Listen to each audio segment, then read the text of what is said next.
Our first example says, Jenny's mother asked Jenny to buy 6 pounds of flour from the grocery store. Weight of the flour packages are in ounces. So that's kind of a problem because Jenny's mom said to buy 6 pounds of flour, but Jenny gets there and all the flour is in ounces, not pounds. But we do know that the ratio of pounds to ounces is 1 to 16. So we need to figure out what is the amount of flour in ounces that Jenny needs to buy. So we know that for every 1 pound, that is 16 ounces. And we also know that Jenny's mom wants her to buy 6 pounds of flour. But Jenny needs to know, okay, but how many ounces is that? Because everything at the store is in ounces.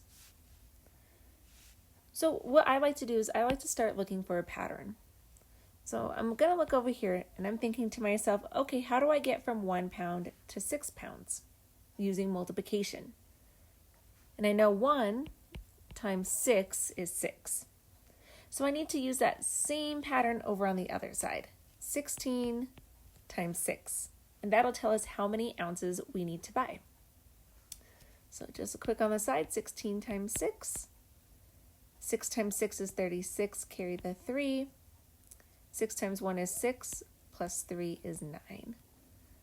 So if Jenny's mom wants 6 pounds of flour, Jenny needs to buy 96 ounces. Okay. So just look for those patterns. I like to write it out like that so I can just see it a little bit better. All right, let's go to example 2. It says, the distance from Charlie's house to his school is 4 miles. His father gave him a ride for 1,760 yards, and he walked the rest of the way.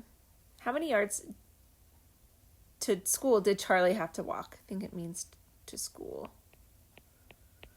So we're dealing with 2 different types of measurement here. We're dealing with miles and yards. And we know a couple things.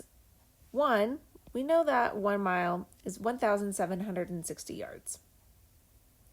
We also know the distance to school is 4 miles. So let's convert that to yards. If school is 4 miles away, how many yards is that? So we're going to do 4 miles. We can just do 4. And we're going to multiply that by 1,760. I'm actually going to write it like this.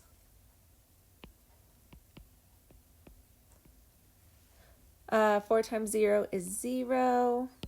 Do it this way, 0. 6 times 4 is 24, carry the 2. 7 times 4 is 28, plus 2 is 30, carry the 3. 4 times 1 is 4, plus 3 is 7. So from Charlie's house to school, it's 7,040 yards. But we haven't quite answered the question yet. His dad gave him a ride for 1,760 yards. So I'm going to take 7,040 minus 1,760. And that's going to tell us how many yards Charlie had to walk to school. So let's see, 0 times 0 is, or 0 minus 0 is 0. We can't do 4 minus 6, so we have to borrow. It's going to be 14. This is going to turn into 9. And then we're going to have to borrow. Nope, actually we're good. Oh no, we have to borrow. This is going to be a 6. 14 minus 6 is 8. 9 minus 7 is 2. 6 minus 1 is 5. So Charlie had to walk 5,280 yards to school. There's a total of 7,040 yards. His dad drove him 1,760, so he had to walk 5,280. And we're done with the